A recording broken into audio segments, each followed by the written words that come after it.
안녕하세요. 창세기 읽기 이어가겠습니다. 오늘은 창세기 42장입니다. 전체 숫자로 한다면 69번째입니다. 거의 다 끝나갑니다. 아직까지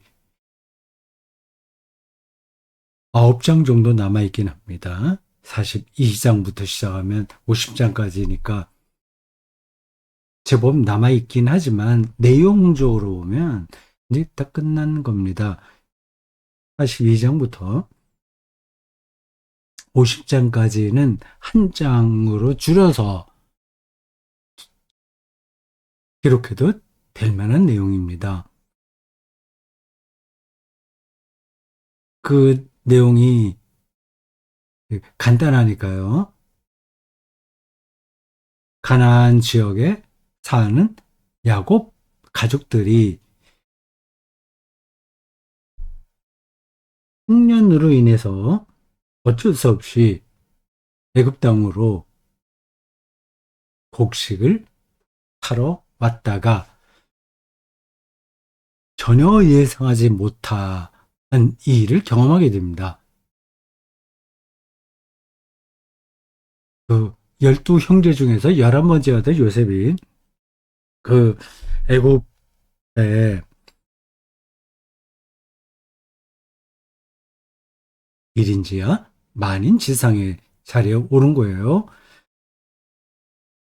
당시 애굽이 보통 제국입니까? 그런데다가 그 사람 먹고 사는 그 문제를 딱 손안에 쥔 그러한 나라였거든요. 결국 우여곡절이 좀 있긴 있었지만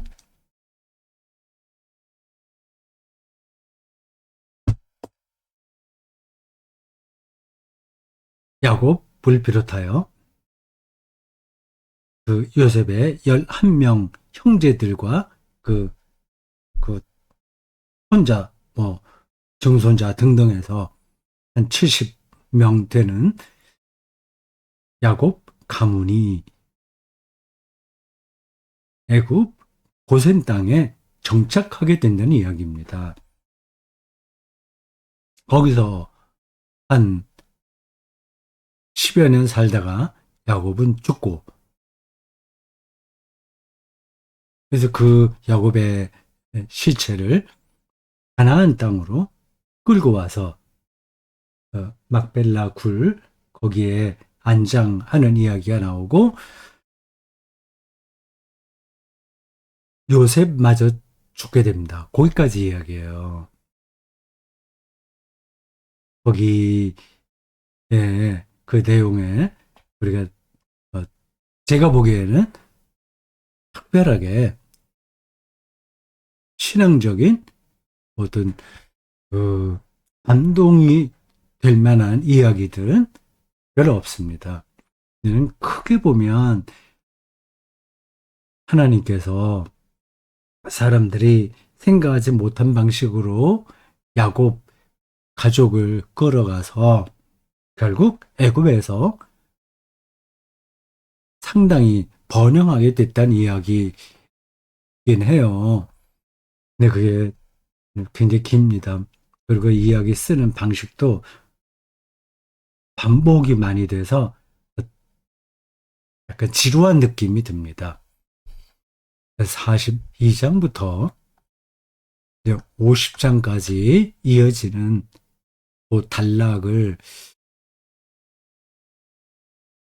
가능한 대로 제가 설명을 많이 하지 않고 한번 쭉 읽는 것으로 대신할까 생각합니다. 물론 읽다가 한번 더 짚어야 될 부분들은 짚긴 하겠습니다.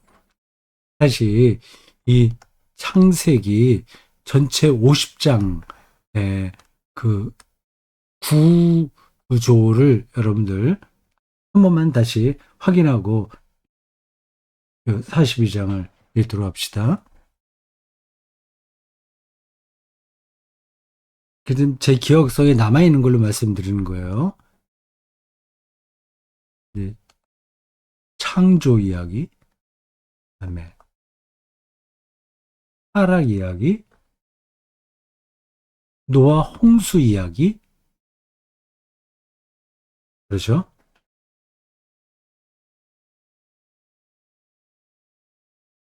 아브라함의 여기부터 이제 요 여기까지는 이제 원역사라고 하고요. 그 다음부터 고대 이스라엘의 족장들 이야기 나옵니다. 요게 이제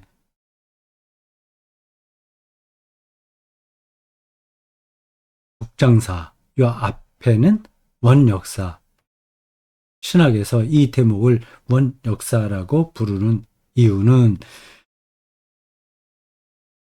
일반적인 역사가 아니라 모든 인류의 그 근원이 되는 음, 역사다는 그런 뜻이에요.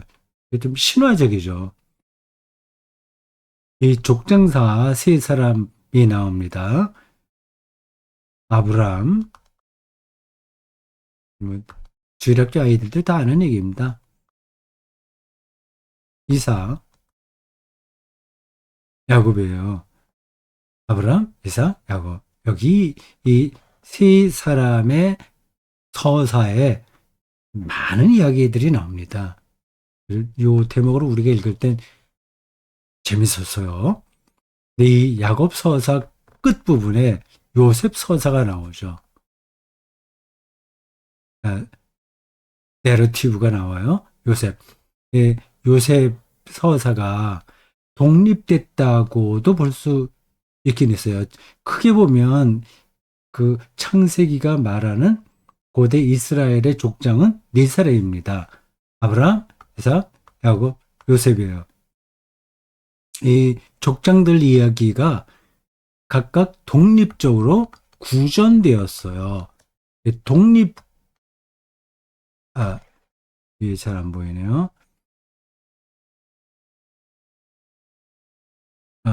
글씨가 독립 전승입니다.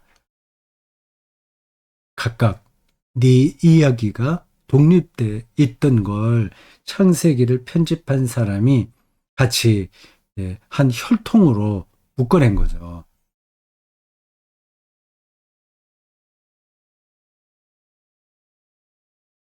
그 고대 이스라엘의 신앙에서 이 아브라함, 이삭, 야곱 그리고 야곱 전승의 부속인 이 요셉 이 이야기에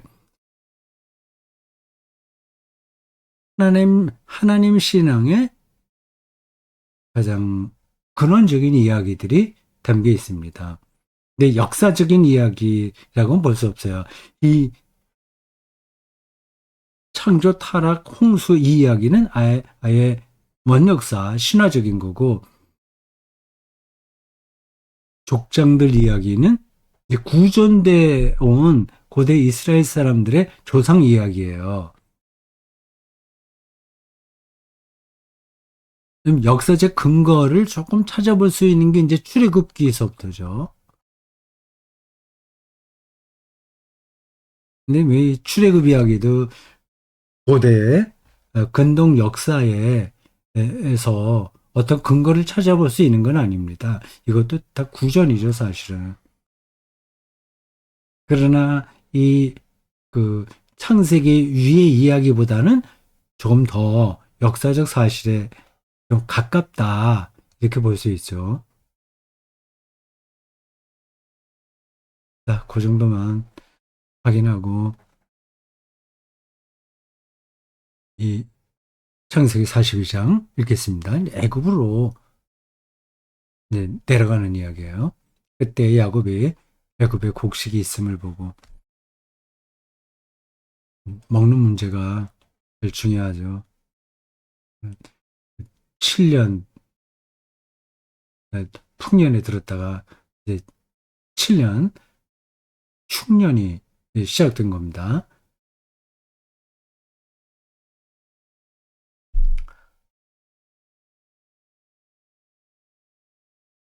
이제 그, 그 일종의 요즘식으로 얘기하자면 풍년과 흉년이 이어졌잖아요. 요즘식으로 얘기하면 기후변화와 같은 상황입니다. 어쩌면 지구가 인간의 이 지나친 소비로 인해서 그 감당할 수 없을 그 지질 땅과 그 기후의 격변기에 돌입될 수도 있습니다. 지금도 여기저기서 그런 이야기들을 듣긴 합니다만 그래도 일반 사람들은 별로 실감하지는 않죠. 아직까지 슈퍼마켓 가면 돈 내고 먹을 것도 사고 뭐 아직까지는 그 날씨가 극단적으로 지구 안에서 여러 모습을 보인다고 하더라도 그것은 뉴스를 들을 뿐이지 그냥 먹고 사는 데는 뭐 괜찮다고 사람들은 생각합니다. 네, 이런 일들은 쳐봐야 그걸 실감하게 돼요. 음, 그리고 또 한 가지 말씀드리고 싶은 건 이런 대위기잖아요. 곡식 먹을 게 어디에도 없는 상태가 돼버린 겁니다. 그러면 이런 상황을 어떻게 풀어갈 건가에 대해서 서로 의논하고 방향을 어떤 그 좋은 길을 찾아야 되는데 인간이 그렇게 하지 못할 거예요. 오늘 여기 뒤에 가면 이제 좀 우리가 확인할 수 있습니다만 요셉이 이 그 풍년과 흉년 그걸 이용해서 부자가 됩니다. 그러니까 어떤 사람들에게 위기가 어떤 사람들에게는 욕망을 채우는 기회가 되는 거예요. 우리나라 아, 그 1997년인가 8년인가 뭐 IMF 위기 있었지 않습니까?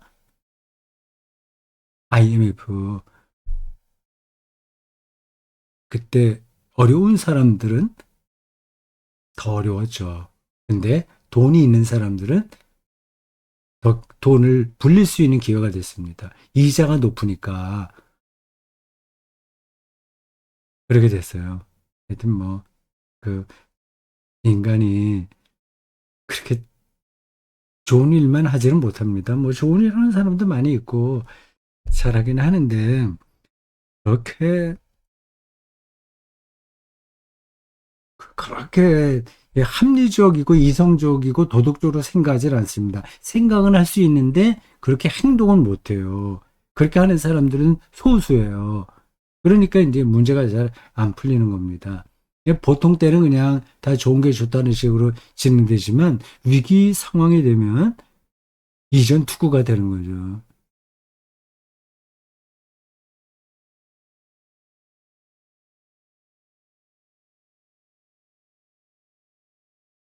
그때 야곱이 애굽에 곡식이 있음을 보고 아들들에게 이르되 너희는 어찌하여 서로 바라보고만 있느냐.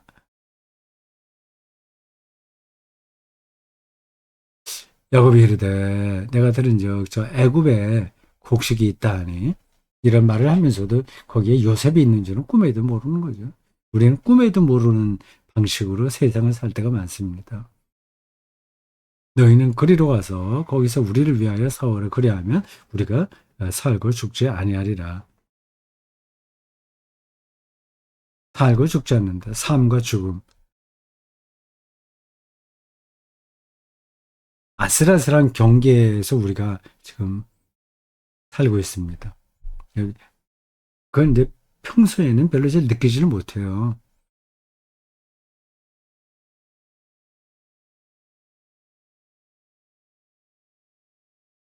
설교조로 그다음 한마디 말씀드린다면 우리 시간을 조금만 확산시키면 길게 늘리면 우리가 그 삶과 죽음의 경계에 있다고 하는 걸 확실하게 알 수 있습니다.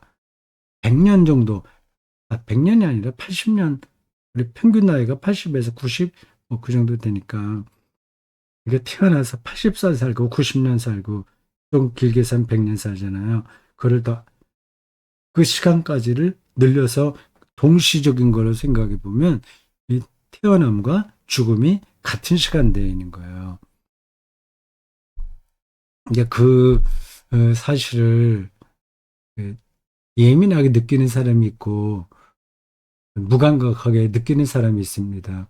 그건 억지로 되지 않아요. 그 영적으로 예민한 사람들만 그걸 현실로 받아들입니다.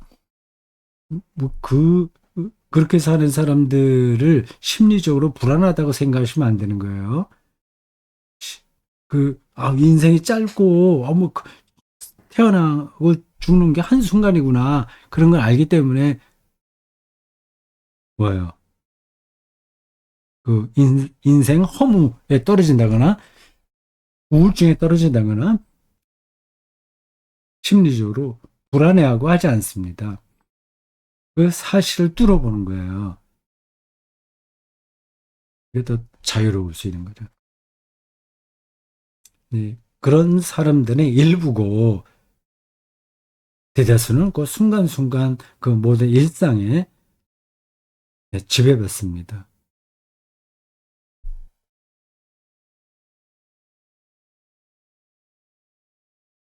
요셉의 형 10사람이 애굽에서 곡식을 사려고 내려갔으나 야곱이 요셉의 아우 베냐민은 그의 형들과 함께 보내지 아니하였으니 이는 그의 생각에 재난이 그에게 미칠까 두려함이라. 이스라엘의 아들들이 야곱과 이스라엘이라고 하는 이름이 이게 예, 같이 쓰입니다. 아들들이 양식 사러 간 자 중에 있으니 애굽으로 양식을 사러 간 사람들이 그쪽 지역 여러 군데에 많았습니다. 가나안 땅에 기근이 있습니다.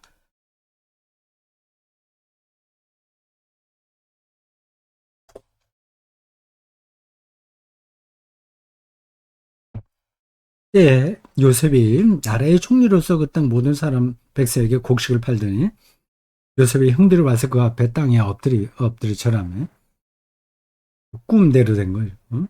꿈 이야기. 요셉이 보고 형들인 줄 아나 모른 체하고 엄한 소리로 그들에게 말하여 이르되 너희가 어디서 왔느냐? 그들이 이르되 곡물을 사려고 가나안에서 왔나이다. 그,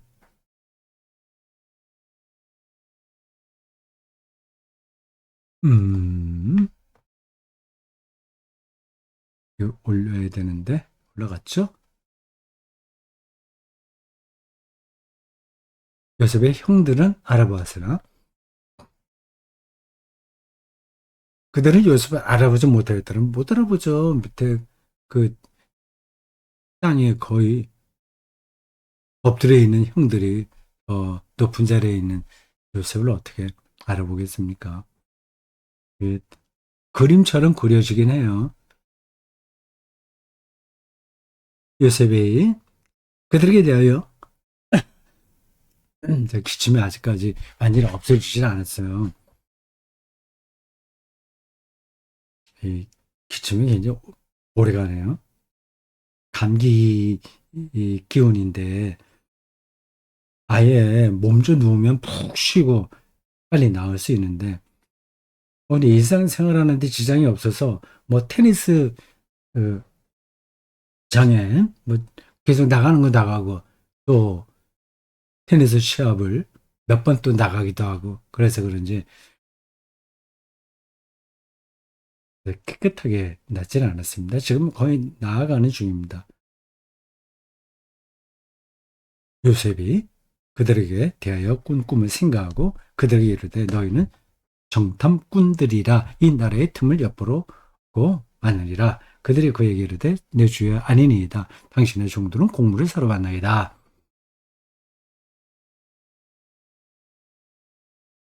우리는 다 한 사람의 아들들로서 확실한 자들이니 당신의 종들은 정탐꾼이 아니니이다.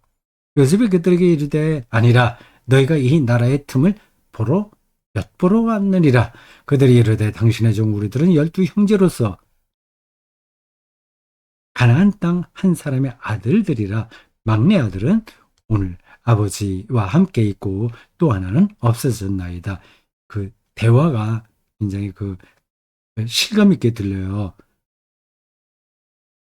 요셉이 그들에게 이르되 내가 너희에게 이르기를 너희는 정탐꾼들이라.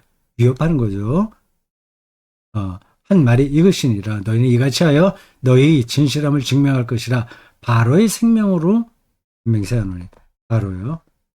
네, 일반 그 용어로는 파라오라고 합니다. 파라오. 이집트의 그 황제를 가리켜서 파라오라고 불렀어요. 맹세하노니 너희 막내 아우가 여기 오지 아니하면 너희가 여기서 나가지 못하리라. 너희 중에 하나를 보내어 너희 아우를 데려오게 하고 너희는 같이 있으라. 내가 너희의 말을 시험하여 너희 중에 진실이 있는지 보리라. 바로의 생명으로 맹세하노니 그리하지 아니하면 너희는 과연 정탐꾼이니라 하고 그들을 다 함께 함의를 가두었더라. 사흘 만에 요셉이 그들에게 이르되 나는 하나님을 경외하노니 너희 이같이 하여 생명을 보존하라. 너희가 확실한 자들이면 너희 형제 중 한 사람만 옥에 갇히게 하고 너희는 곡식을 가지고 와서 너희 집안에 굶주림을 구하고 너희 막내 아우를 내게로 데리고 오라. 그리하면 너희 말이 진실함이 되고 너희가 죽지 아니하리라. 아니 그들이 그대로 하니라. 뭐 어쩔 수 없죠.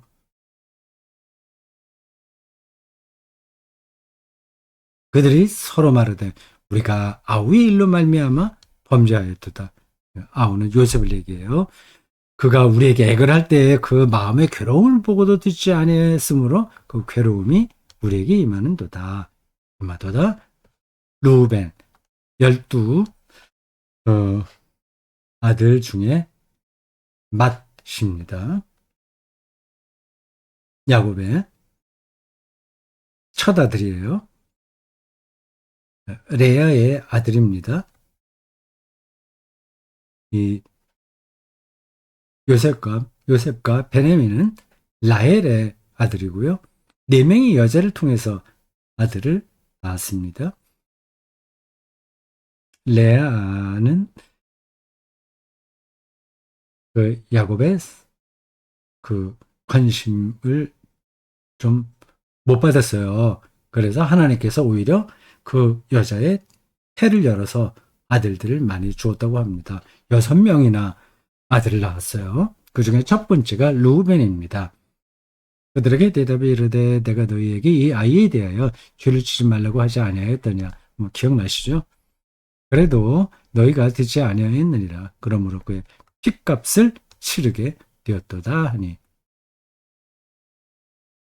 그들 사이에 통역을 세웠으므로 그들은 요셉이 듣는 줄을 알지 못하였더라. 요셉이 그들을 떠나가서 울고 다시 돌아와서 그들과 말하다가 그들 중에 시므온을 끌어내어 셋째인가 그렇죠? 그들의 눈앞에서 결박하고 명하여 곡물을 그 그릇에 채우게 하고 각 사람의 돈은 그의 자루에 털어넣게 하고 또 길 양식을 그들에게 주게 하니 그대로 행하였더라. 요셉이 이 문제를 뭐 그냥 빨리 해결하지 않고 뜸을 들이고 있어요. 형제들의 마음을 시험해 보는 것 같은데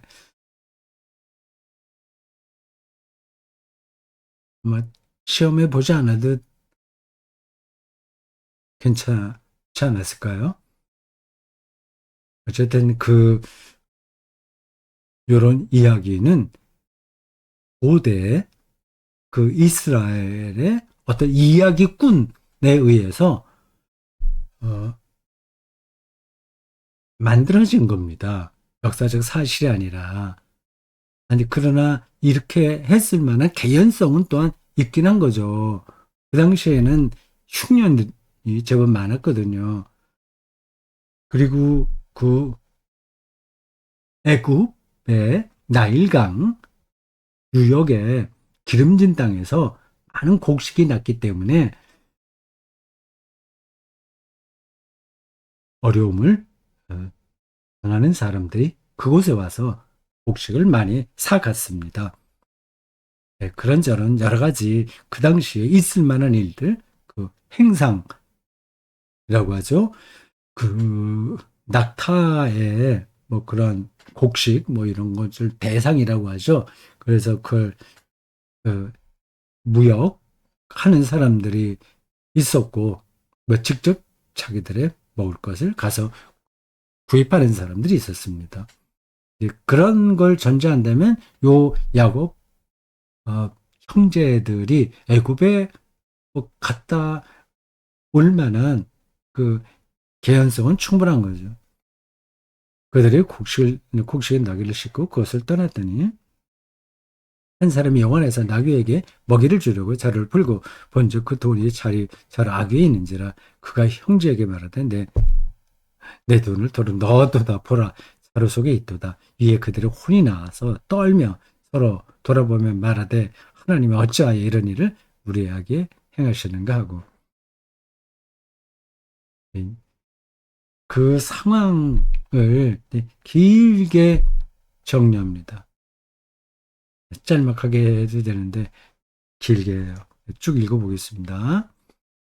그들이 가나안 땅에 돌아와 그들의 아버지 야곱에게 이르러 그들이 당한 일을 자세히 알려 가르되 그 땅의 주인은 그 사람이 엄하게 우리에게 말씀하고 우리를 그 땅에 대한 정탐꾼으로 여기기로 우리가 그에게 이르되 우리는 확실한 자들이여 정탐꾼이 아니니이다. 우리는 한 아버지 아들 12형제로서 하나는 없어지고 막내는 오늘 우리 아버지와 함께 가나안 땅에 있나이다 하였더니 그 땅의 주인인 그 사람이 우리에게 이르되 내가 이같이 하여 너희가 확실한 자들임을 알리니 너희 형제 중에 하나를 내게 두고 양식을 가지고 가서 너희 집안에 굶주림을 구하고 너희 막내 아우를 내게로 데려오라. 그리하면 너희가 정탐꾼, 반복된 단어예요. 정탐꾼이 아니요 확실한 자임을 내가 알고 너희 형제를 너희에게 돌리리니 너희가 이 나라에서 무역하리라 하되이다 하고 각기 자루를 쏟고 본즉 각 사람의 돈 뭉치가 그 자루 속에 있는지라 그들과 그들의 아버지가 돈 뭉치를 보고 다 두려워하였더니 그들의 아버지 야곱이 그들에게 이르되 너희가 나에게 내 자식들을 잃게 하도다.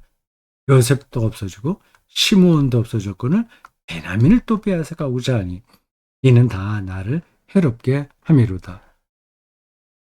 큰아들이 나섭니다. 루벤이 그의 아버지에게 말하여 이르되 내가